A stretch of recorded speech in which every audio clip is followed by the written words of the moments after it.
I hope you love this next comic as well. He's coming all the way from LA. He's written for the Disney Channel. Very funny man. Everybody put your hands together for Eric Owusu.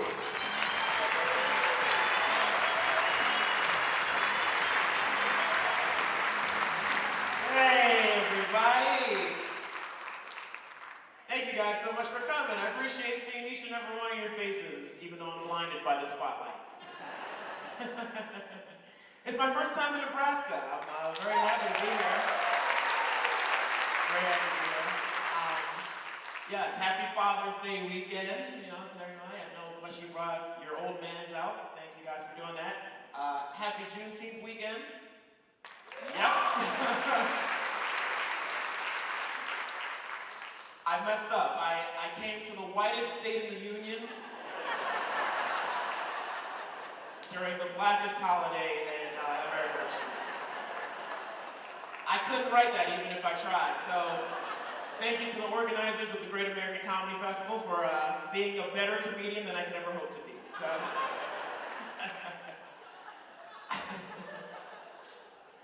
No, I'm in town from LA. I live in Los Angeles, and it's a beautiful, wonderful town and all the other good things I'm supposed to say contractually. But it's a hard city to live in, right? LA is difficult. Like, it's expensive, it's lonely, there's no Waffle Houses. Like, it's difficult, you guys. Not a runza to be found. I don't know what I'm doing there. But I like LA a lot. I flew out there, I moved out there to be a star, like to be one of the bright stars, to do this comedy thing and to write. And I'm having a good time, but LA, attracts us like a bright light, a flame even, attracts a moth to fire, guys. Los Angeles will burn you if you let it. It's burned me a bunch of times. I used to be as light-skinned as Steph Curry and Barack Obama. Hollywood has changed me.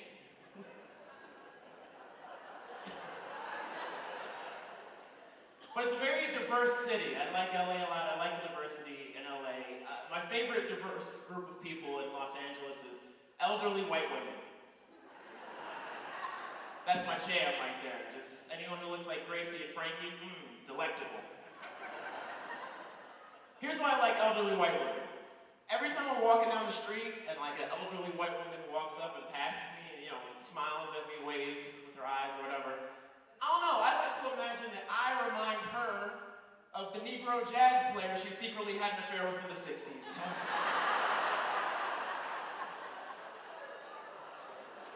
That's what comes to mind, guys. Hey there, Miss Ethel, why don't you tell me about Jazz Fest 69? I'm sure you got some stories for me. I'm 32 years old, and a lot of times I tell people that, and they're like, oh my goodness, really? You're 32? I go to the store and you were 25. My goodness, you look so young. And I'm like, yes, give me my senior citizen discount or just drop it, okay? I'm trying to get somewhere. I've got a show at a high school auditorium. I'm trying to get somewhere. I know people want to ask, how do you do it? How do you look so young? What's your secret? And I want to be honest. I want to say, hey, you got to drink a gallon of water a day. You got to get 7 to 8 hours of sleep every night, and you have to be born West African. That's the secret. It could be so simple. I'm from Maryland. I was born and raised in Maryland, but my parents are from Ghana. It's a small country in West Africa. It's 2 doors down from Pride Rock, where Mufasa gave Simba that speech, the one. Everything the light touches. Some Disney enthusiasts, thank you guys for coming to the show. But so my parents have been in the United States of America for about 30 years now, and they still have their thick West African accents, which is cool, especially my dad. His is real thick and heavy. Sometimes people don't understand what he's saying, especially when he's like talking to you on the phone. So he tries to spell things out letter by letter. He picks terrible words to help you figure out what he's trying to say, you guys. Like I called my dad on the phone, giving people directions one day. He's like, yes, hello, yes. You will meet me on Pepe Street. Pepe. P as in physical. Dad, why would you? Why would you use a P word that has an F sound? E as in euphemism? Why? Another P as in phantom. And guys, P as in phantom is when I lost my temper. Dad, clearly you don't hear what you're saying. Please spell phantom out loud. Ah, it's fine. Phantom. P as in pterodactyl. Oh my God, Dad.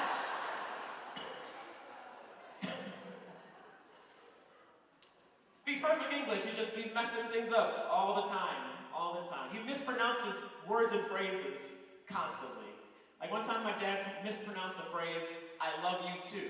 I'm still confused as to how he did that. It was Father's Day, coincidentally. I went home, I was like, hey Dad, happy Father's Day, I love you. And he pronounced it, oh, okay.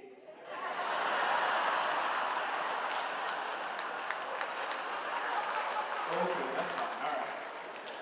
Thank you, son, thank you, all right.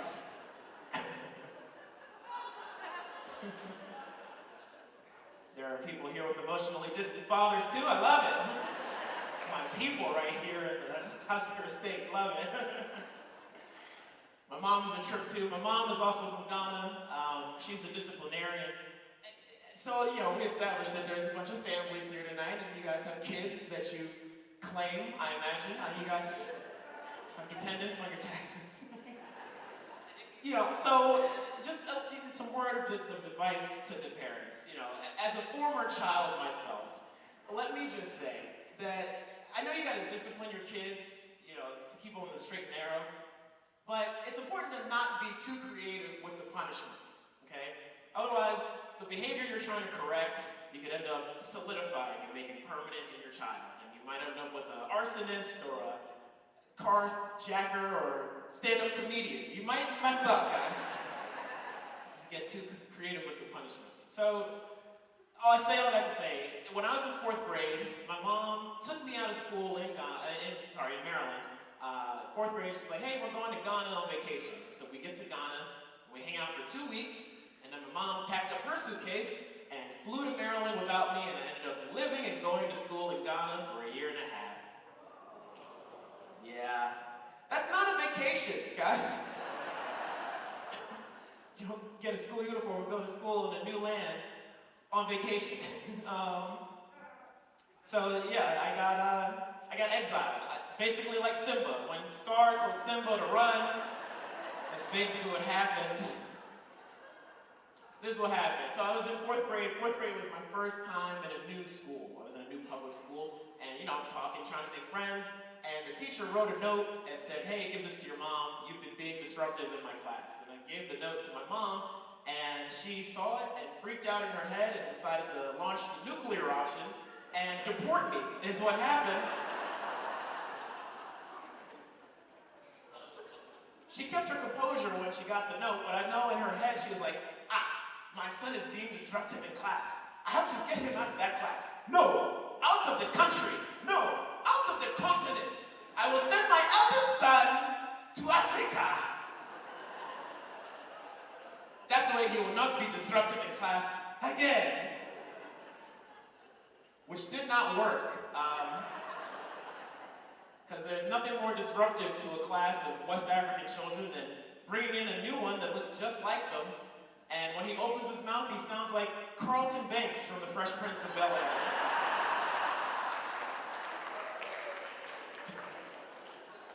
Thanks, Mom. Created a monster. Stupid, unexplainable stuff. I hated it back then, but I like it now. I like when weird things happen that no one can explain. It's just an interesting thing to have happen.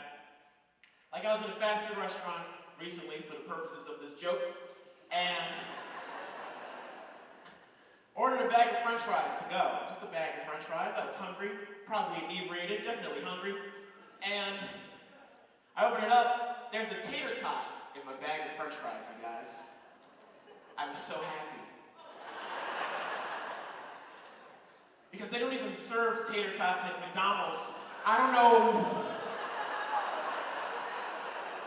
where it came from, but I was happy to see it there.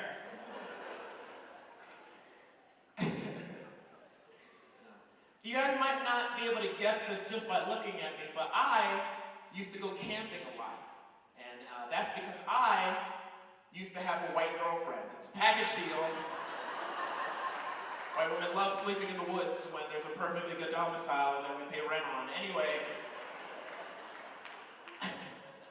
So one time me and said white girlfriend, we went camping in Harper's Ferry, West Virginia. Yes, someone said, ooh, that's correct. That's where they make white people. That's